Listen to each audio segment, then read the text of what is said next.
아침에 우리가 드린 예배 가운데 또 말씀 가운데 성령님의 임재하심이 친히 여러분들 마음 가운데 임재하시는 그런 경험을 하는 축복의 시간이 될 수 있기를 주의 이름으로 축원합니다. 우리가 이 성경을 보면요, 이 풍랑을 만난 배의 이야기들이 종종 등장합니다. 그 대표적인 예가 구약에 나오고 있는 요나가 만났던 풍랑의 이야기입니다. 요나는 우리가 잘 알고 있는 하나님의 예언자였죠. 그래서 하나님께서 그에게 니느웨 성에 가서 하나님의 심판과 그리고 회개를 외치라고 사명을 주셨습니다. 그런데 요나가 그 사명을 어기고 도망을 갔죠. 다시스로 도망갔습니다. 그런 그에게 닥쳐왔던 것이 바로 이 풍랑이었습니다. 그래서 결국 이 풍랑을 만나서 깊은 바닷속에 빠지게 되었고, 마침 물고기 속에 들어갔다가 며칠 만에 다시 토함의 과정을 통해서 세상의 빛을 보았던, 구원을 받게 되었던 아주 드라마틱한 스토리가 바로 이 요나의 풍랑의 이야기입니다. 이 풍랑이 왜 일어나느냐? 한마디로 얘기하면 하나님의 명령에 불순종했기 때문입니다. 성경에는 순종이 제사보다 낫다라고 말씀하고 있죠. 여러분, 다른 거 생각하지 마시고 하나님 말씀 잘 순종하세요. 그게 복입니다. 두 번째로 우리가 볼 수 있는 또 하나의 풍랑의 사건은 제자들이 갈릴리 바다에서 배를 타고 가다가 만난 사건입니다. 물론 그 배 안에는 예수님도 함께 계셨죠. 제자들이 이제 저녁쯤 돼서 이제 배를 타고 갈릴리 바다를 건너가고 있었습니다. 그런데 전혀 예상하지 못했던 강풍이 불어와서 제자들이 타고 있었던 배가 소용돌이를 치면서 죽음 위기의 직전까지 가게 됩니다.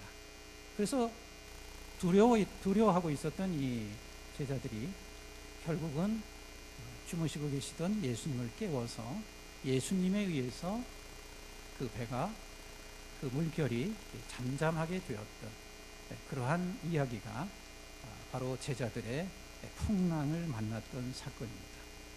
이 사건이 왜 일어났을까요?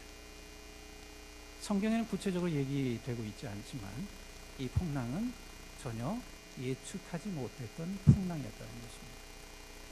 여러분, 우리가 인생을 살다 보면 전혀 예측하지 못하는 그런 역경과 시련을 만날 때가 참 많습니다. 그렇지 않아요? 사랑하는 남편이나 아내 혹은 자식이 하루아침에 불의 사고로 인해서 우리의 곁을 떠나는 일들이 있습니다. 또 전혀 상상하지 못하다가 우리 가족 중에 한 사람이 불치병인 암에 걸려서 곧 죽게 되었다라는 얘기를 들을 때도 있습니다.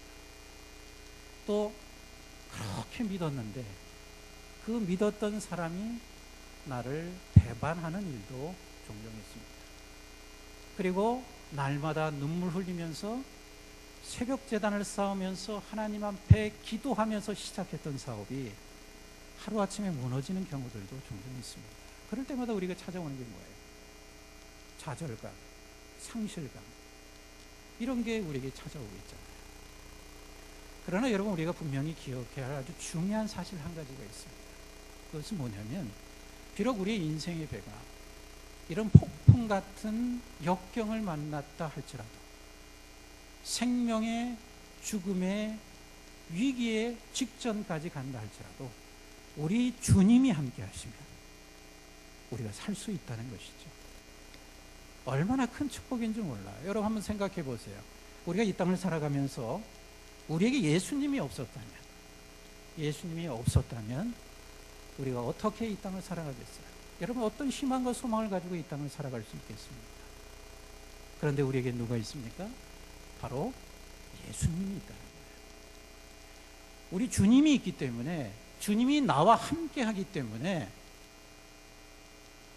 이 세상 가운데서도 우리가 믿음을 지킬 수 있다는 거예요. 여러분, 이 사실을 믿으십니까? 그러면 여러분 하루하루 살아가시면서 여러분 두려워하지 마세요.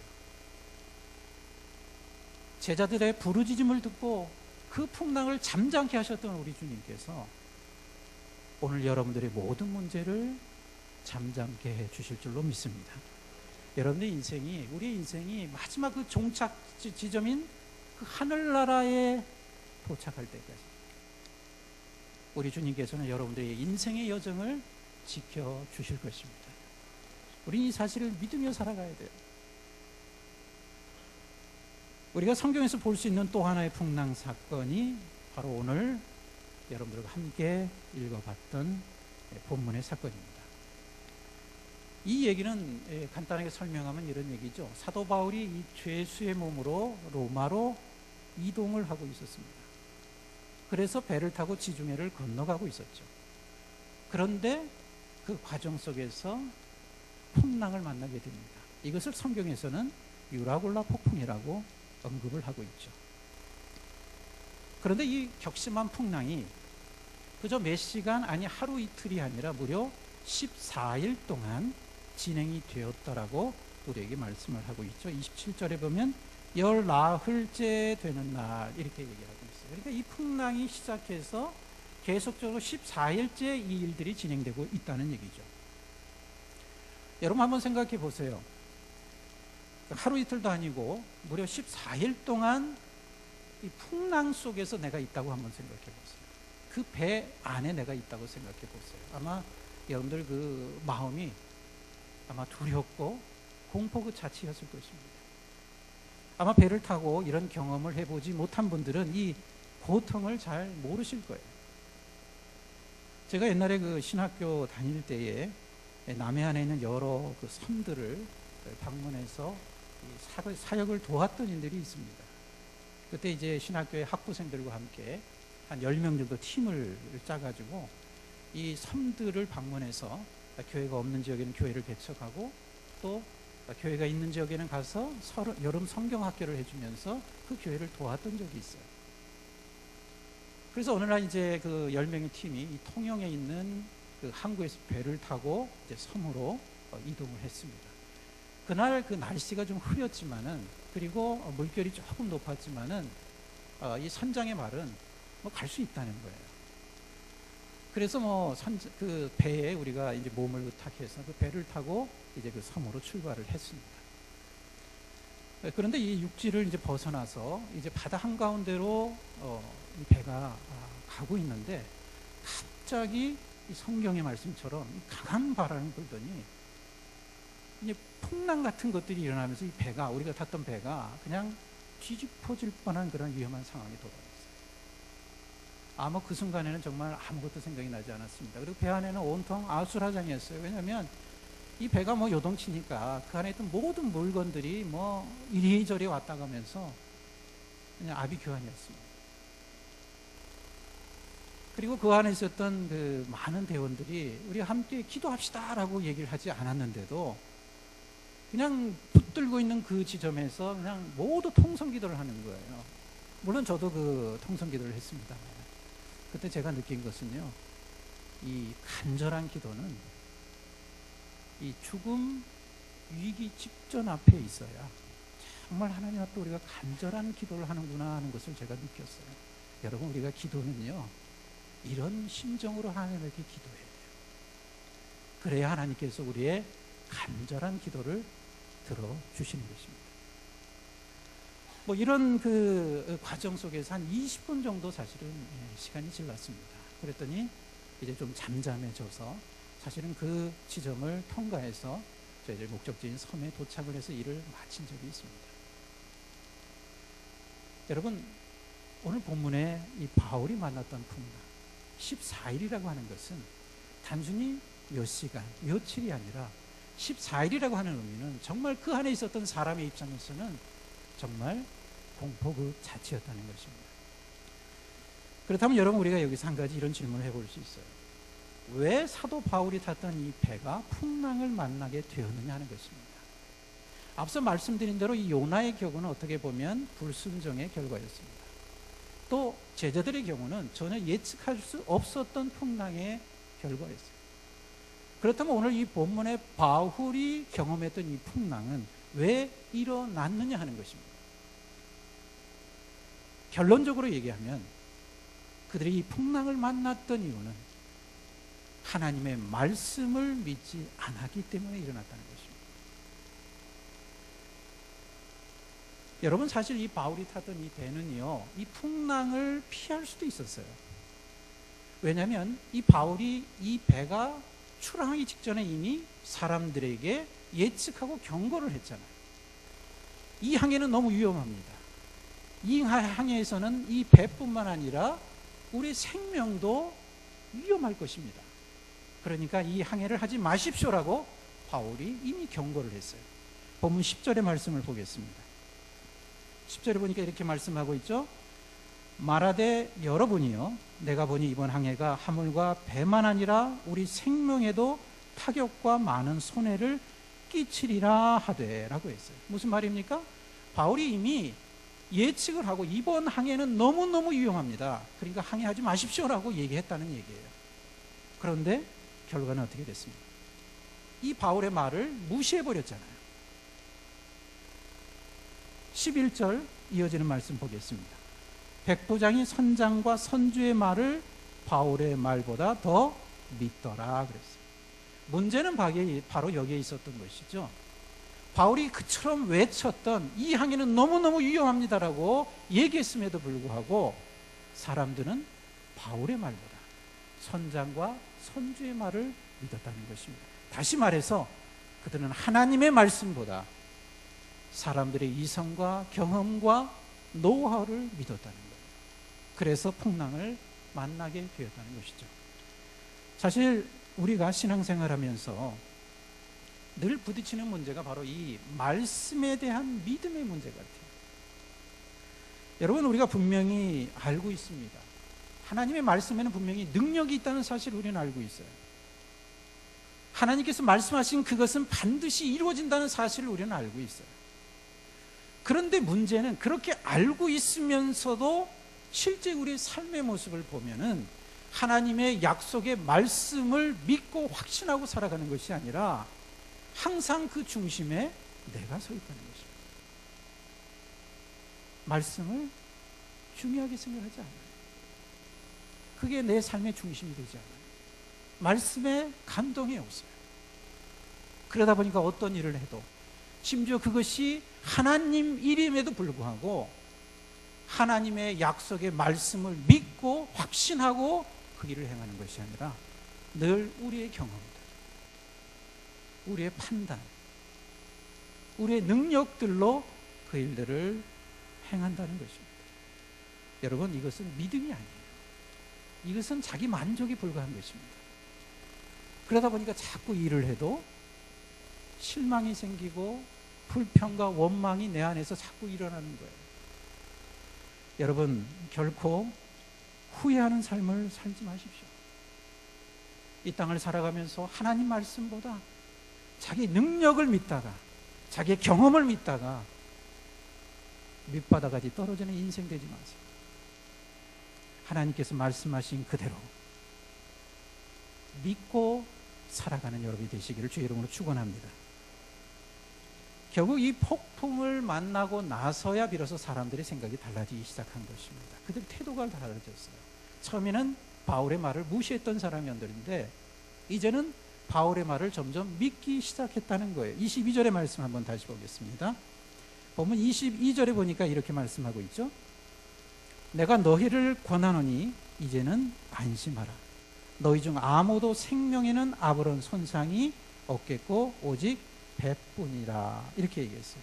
여러분, 이 말은요, 자기의 말을 무시했던 사람들을 향해서 지금 바울이 오히려 위로하고 있는 대목이에요. 그러니까 이 사건이 반전이 일어나고 있는 사건이죠. 그동안 많은 사람들은 바울의 말을 무시했었습니다. 근데 그런 사람을 향해서 오히려 바울은 지금 위로의 말씀을 하고 있는 거예요. 여러분 한번 생각해 보세요. 아마 평상시 같았으면 이 쇠고랑을 차고 있는 이 죄수가 자기들 앞에서 위로의 말을 하고 있다고 생각해 보세요. 그러면 아마 당장 빼맞아 죽든지 아니면 바다에 던짐을 당했을 거예요. 근데 오늘 본문에 보면 이 사람들의 태도의 모습이 전혀 그렇지 않았다는 것이죠. 그 바울이 말하는 그 말씀을 그대로 믿기 시작했다는 거예요. 여러분, 왜 그 사람들의 태도가 달라졌을까요? 그 이유가 무엇이라고 생각하십니까? 이제는 죽을 것만 같으니까, 아무런 희망이 보이지 않으니까 그저 그 사람의 말을 믿어보자 라고 해서 믿은 것입니까? 그게 아니라는 것이죠. 이 항해는 잘못된 것입니다. 이 항해는 해서는 아니 됩니다라고 말했던 그 바울, 여러분들의 생명의 위험한 상태가 앞으로 있을 것입니다라고 말했던 그 바울의 말이 폭풍을 만나면서 그대로 증명이 됐기 때문에, 그대로 이루어졌기 때문에 그런 거예요. 그래서 바울의 말을 믿기 시작했던 거예요. 뿐만 아니라 그들이 달라지기 시작했던 이유가 25절과 26절에도 그대로 나타나고 있죠. 25절과 26절의 말씀을 보면 이렇게 말씀하고 있습니다. 그러므로 여러분이여 안심하라. 나는 내게 말씀하신 그대로 되리라고 하나님을 믿노라. 그런즉 우리가 반드시 한 섬에 걸리리라 하더라. 그랬어요. 여러분, 폭풍을 만났던 건도 이미 예측했던 말이었고, 나중에 너희들이 탔던 배가 한 섬에 걸리게 될 것이다 라고 했던 이 바울의 말이 결국은 육지의 한 섬에 도달하게 되었다는 것이죠. 그래서 이런 과정을 통해서 그들은 바울의 말을 믿기 시작했다는 것입니다. 29절 한번 보겠습니다. 암초에 걸릴까 하여 고물로 단 넷을 내리고 날이 새기를 고대하니라. 이 말이 무슨 얘기예요? 풍랑성에 이리저리 왔다 갔다 했던 이 배가 결국은 한 육지에 가까워졌다는 얘기죠. 그래서 이 배를 그 가까운 육지 가운데서 닷을 내린다는 얘기예요. 왜냐하면 지금 밤이었고 또 폭풍 속에서 육지에 가까이 가다 보면 잘못하면 암초에 부딪혀서 침몰할 위기에 놓이게 될 수 있습니다. 그래서 그들이 결정했던 것은 뭐냐면, 날이 새고 나서 육지에 내리기 위해서 육지 가까운 곳에서 닷을 내렸던 거예요.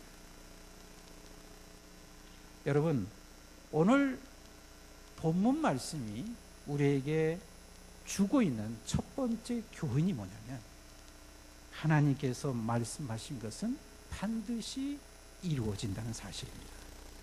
여러분, 이 사실 믿으십니까? 생각해 보세요. 세상에 하나님 말씀대로 이루어지지 않은 것이 어디 있습니까? 모든 것을 한번 생각해 보세요. 다 하나님의 말씀대로 이루어집니다. 오늘 이 본문의 사도 바울의 경우의 모습도 마찬가지죠. 하나님 말씀 그대로 예측하고 경고했던 말씀들이 다 이루어졌다는 것입니다. 여러분, 우리의 하나님이 어떤 하나님이세요? 우리의 하나님은 온 천지 만물을 말씀 하나로 창조하셨던 하나님이세요. 말씀대로 빛을 만드셨던 분이세요. 말씀대로 이스라엘 백성들을 가나안 땅으로 인도해 주셨던 하나님이세요. 말씀대로 우리에게 구원을 주셨던 분이세요. 말씀대로 우리에게 성령을 주셨던 하나님이에요. 그 하나님께서 말씀대로 능력을 베푸셨던 그 하나님을 우리는 믿고 있다는 것입니다. 그러므로 우리에게 있어서 한 가지 확실한 소망이 있다면, 하나님의 말씀은 그대로 이루어진다는 확신입니다. 우리는 이 확신을 가지고 기도할 수 있어야 돼요. 우리는 이 확신을 가지고 순종할 수 있어야 돼요. 우리는 이 확신을 가지고 복음을 증거할 수 있어야 한다는 것입니다. 마태복음 25장 35절에 주님 뭐라고 말씀하셨습니까? 천지는 없어지겠으나 내 말은 없어지지 아니하리라. 또 시편 119편 89절에 이렇게 말씀하셨습니다. 여호와여, 주의 말씀이 영원히 하늘에 굳게 솟사오며 주의 성실하심은 대대에 이르나이다. 여러분, 실제로 우리는 날마다 한치 앞을 분간할 수 없는 삶을 살아가고 있는 인생입니다. 풍랑과도 같은 이 어두운 바다를 우리는 건너가고 있는 우리 인생이에요. 내일은 고사하고, 아니 5분 뒤의 일도 우리는 알지 못하며 살아가는 것이 바로 우리의 인생이라는 말이에요. 우리에게 필요한 것이 무엇입니까? 바로 하나님이 되리라고 말씀하신 모든 것은 그대로 이루어진다라고 하는 믿음뿐입니다. 우리는 잿더미 위에서 드렸던 욥의 기도를 잘 알고 있습니다. 욥기 23장 10절에서 14절의 말씀을 보면 이렇게 말씀을 하고 있죠. 나의 가는 길을 오직 그가 아시나니 그가 나를 단련하신 후에는 내가 정금같이 나오리라. 내 발이 그의 걸음을 바로 따랐으며 내가 그의 길을 지켜 치우치지 아니하였고 내가 그의 입술의 명령을 어기지 아니하고 일정한 음식보다 그 입의 말씀을 귀히 여겼구나. 그는 뜻이 일정하시니 누가 능히 돌이킬까? 그 마음에 하고자 하시는 것이면 그것을 행하시나니 그런즉 내게 작정하신 것을 이루실 것이라. 할렐루야. 욥은 그 절망 가운데서도 약속하신 하나님의 말씀을 그대로 믿었다는 거예요. 마찬가지로 동일하신 그 하나님께서 오늘 여러분들의 삶 가운데 여러분들 향해서 약속하신 그 말씀 그대로 이루어 주실 줄로 믿습니다. 그러므로 말씀대로 믿으면 말씀대로 이루어진다. 확실한 믿음을 가지시고 날마다 내 인생의 길을 활짝 열어주실 것이라고 하는 그러한 기대와 소망을 가지고 이 땅을 살아가는 여러분이 되시기를 간절히 바랍니다. 시편 81편 10절에 이렇게 우리에게 말씀하고 있습니다. 내 입을 크게 열라. 내 입을 크게 열라. 내가 채우리라. 이러한 축복이 날마다 여러분 삶 가운데 나타나기를 주의 이름으로 축원합니다. 다시 본문으로 돌아가겠습니다. 자, 바울이 타고 있던 배가 지금 어떻게 되었습니까? 이제는 점점 육지로 다가가고 있었어요. 그리고 이제 닷을 내리려고 하고 있었습니다. 그런데 바로 그때에 돌발 사태가 일어난 것이죠. 전혀 예상하지 못한 일이 일어난 것입니다. 그동안 함께 있었던 사공 일부가 이제는 죽게 되었는지 그런 생각을 했는지 모르지만 그 배를 버리고 도망치려고 했다는 거예요. 그런데 이 사실을 아무도 몰랐어요.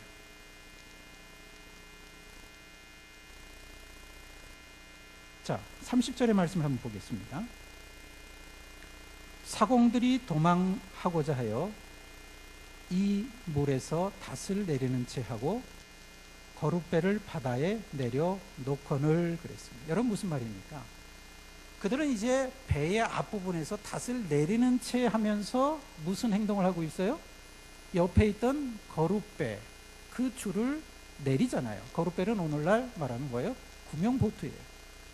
그러니까 이 사람들은 자기들이 살기 위해서 겉으로는 사람들 보기에는 닷을 내리는 척 하면서 다른 행동을 한 거예요. 왜? 자기들이 살기 위해서. 자기들이 살기 위해서 사람들을 속였다는 거예요. 여러분, 우리가 간혹 이와 같은 아주 얌체 신앙이 있는 것을 보게 됩니다. 이렇게 무엇을 보면요, 자기 실리는 다 챙기면서 힘들고 어려울 때는 사람들을 외면하는 경우가 참 많아요. 또 자기가 좀 불편해하고 또 자기를 무시하고 뭐 이런 생각이 들면은 막 코너에 몰아넣는 그러한 비상식적인 모습을 갖고 있는 사람들이 종종 있습니다. 여러분, 그런 사람이 모를 것 같아요? 다 알잖아요. 오늘 본문의 사공도 마찬가지였어요. 자기가 했던 행동 사람들이 다 모를 줄 알았어요. 그런데 누가 알았습니까? 하나님이 알고 계셨어요. 그래서 하나님께서 바울을 시켜서 그 거룻줄, 구명보트가 매달려 있는 그 줄을 어떻게 하라고요? 끊어버려라. 이렇게 명령을 하신 거예요. 자, 32절 말씀 보겠습니다. 이에 군인들이 거룻줄을 끊어 떼어 버리니라. 여러분, 우리가 이 땅을 살아가면서 우리 눈에 당장 아무것도 보이지 않는 것처럼 느껴지지만 그렇다고 해서 여러분 믿음을 버리시고 세상의 거룻배를 타지 마세요. 우리가 이 어지러운 세상에서 믿음을 지켜나갈 수 있는 유일한 방법은 내 몸에 챙챙 감겨져 있는 세상적이고 인간적인 거룩배들을 다 끊어버려야 한다는 것입니다. 여러분, 사실 가만히 보면은 그렇지 않습니까? 내 모습만 봐도 그래요. 자신의 모습을 한번 살펴보세요. 얼마나 내 안에 인간적이고 또 세상적인 거룩배들이 많습니다. 물론 때로는 이 거룩배들이 우리에게 꼭 필요한 것일 수도 있어요. 물질이나 또 사업이나 그리고 자녀나 뭐 이런 것들이, 풍요로운 삶들이 우리에게 필요한 것일 수는 있습니다. 그러나 이런 것들이 간혹 우리를 예수님 밖으로, 또 교회 밖으로, 그리고 신앙 밖으로 우리를 유혹하는 경우들이 많다는 거예요. 그래서 우리의 이성 때문에, 세상의 쾌락 때문에, 사업 때문에, 물질 때문에 주님을 바라보지 못하는 일들이 너무 많다는 것입니다. 그러다 보니까 쉽게 교회를 떠나는 거예요. 예수님을 떠나는 거예요. 교회도 마찬가지죠.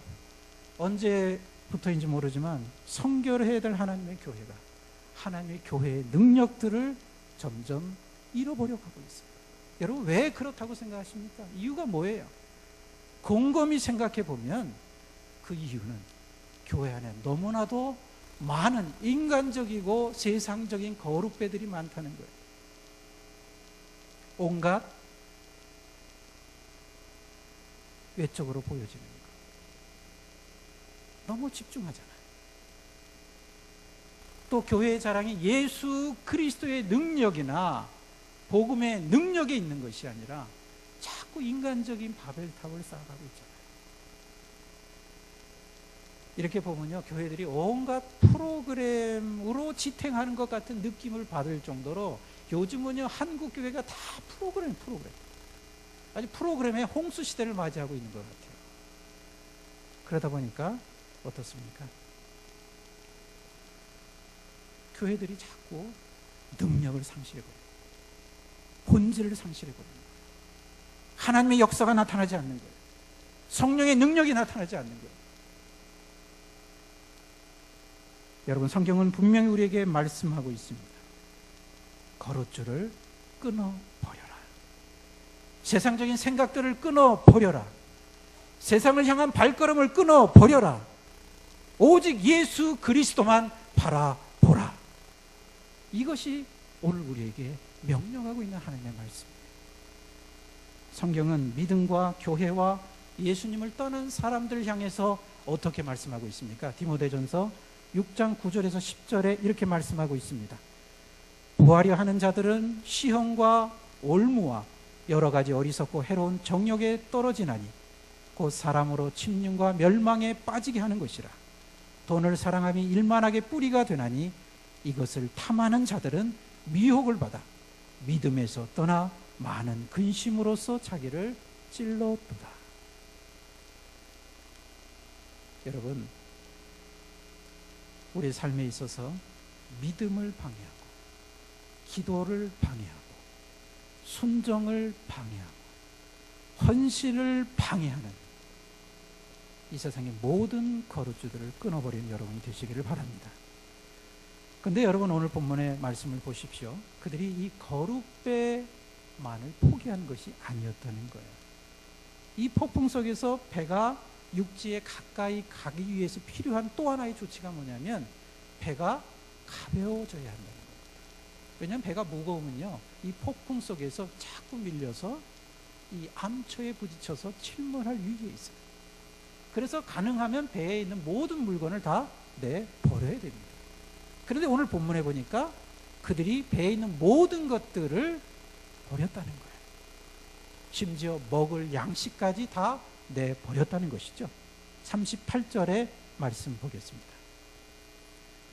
배부르게 먹고 밀을 바다에 버려 배를 가볍게 하였더라. 자기들이 먹고 있었던 그 양식까지, 그 먹을 양식까지 다 버렸다는 거예요. 뿐만 아니라 우리 성경에 보면요, 먹을 양식뿐만 아니라 최종적으로 마지막에는 뭐까지 보냈어요? 자기들이 타고 있었던 배까지 버렸던 거예요. 44절 말씀 보겠습니다. 그 남은 사람들은 널 조각 혹은 배 물건에 의지하여 나가게 하니 마침내 사람들이 다 상륙하여 구조가 되더라. 무슨 말입니까? 결국 어떻게 되었어요? 먹을 양식뿐만 아니라 배까지 포기했더니, 모든 것을 포기했더니 그 사람들이 죽은 게 아니라 어떻게 했어요? 276명 모두가 생명을 구원하게 되었다는 것입니다. 여러분, 우리가 마지막 하나님 앞에 서게 될 때 아무것도 필요치 않습니다. 그러므로 여러분, 이 땅을 살아가면서 욕심내지 마시고 모든 거 포기하세요. 우리에게 필요한 것은 바로 믿음이에요. 오직 믿음만이 요단강을 건너갈 수 있음을 기억해야만 합니다. 물론 우리가 이 세상에서 이 믿음만을 가지고 살아간다는 거 쉬운 일이 아니에요. 때로는 힘들고 어렵고 고통을 당하고 말 못할 그런 아픔을 겪을 수밖에 없는 게 바로 이 세상의 우리의 삶이라는 거예요. 그러나 확실한 것은 우리가 하나님의 말씀을 확신하고 그 말씀대로 믿고 살아간다면 성령께서 우리의 삶을 끝까지 인도해 주실 줄로 믿습니다. 그러므로 오늘 이 시간에 그동안 주님께로부터 멀어지게 했던 나의 인생의 모든 거룩줄들을 단호하게 끊어버리시고 오직 주님께 소망을 두며 살아가는 여러분이 되시기를 바랍니다. 그래서 여러분 삶 가운데서 날마다 하나님께서 여러분들에게 약속하시고 말씀하신 대로 그대로 이루어지고 채워지고 인도해 주시는 그러한 놀라운 축복을 감격적으로 경험하며 살아가는 여러분이 되시길 주의 이름으로 축원합니다. 기도하겠습니다. 하나님 감사합니다. 우리의 여정이 늘 폭풍우와 같은 여정인데 그럼에도 불구하고 우리 주님이 있기 때문에 우리는 살아갈 수 있습니다. 우리가 주님만을 바라볼 수 있도록 인도해 주시고 특별히 우리의 몸에 우리의 삶 가운데 인간적이고 세상적인 거룩줄들을 다 버릴 수 있도록 우리를 붙들어 주시옵소서. 살아계신 예수님의 이름으로 기도드리옵나이다.